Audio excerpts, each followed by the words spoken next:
வாழ்த்துக்கள் நண்பர்களே. நமது யூடியூப் சேனலுக்கு இறை சிந்தனை உள்ள ஏதோ ஒரு காலகட்டத்தில் அரசனாய் பிறந்த உங்களை வரவேற்கிறேன். இந்த நன்னாளில் நம்மை போற்றும் ஒரு ஆழமான மற்றும் அற்புதமான புராணத்தை பற்றி பேசப்போகிறோம்.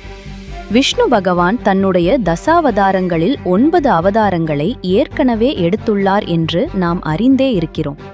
ஆனால் இன்னும் எதிர்காலத்தில் தோன்றவிருக்கும் அதே அந்த கடைசி அவதாரம், நம்முடைய மனதில் பூரணமாக நிறைந்திருக்கும் அந்த கடவுள் கல்கி அவதாரம்.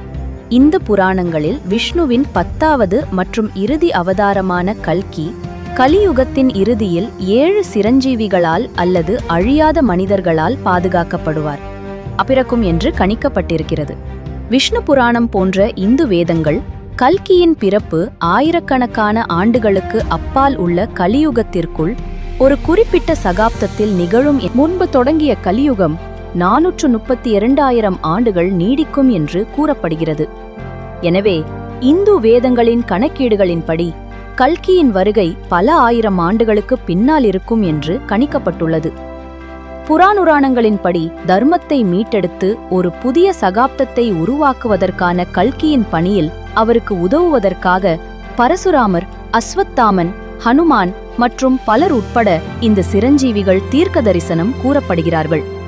கல்கி புராணம் அடங்கிய கல்கி புராணம் கிபி 1500 முதல் 1700 வரையிலான காலகட்டத்தை சேர்ந்தது என்று வெண்டிட்டோனிகர் கூறுகிறார்.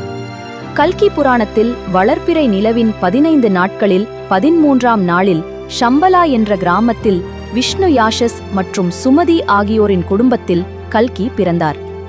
பாரம்பரிய இந்து நாட்காட்டியின்படி தற்போதைய கலியுகத்தில் தோராயமாக 426,775 ஆண்டுகள் மீதமுள்ளன.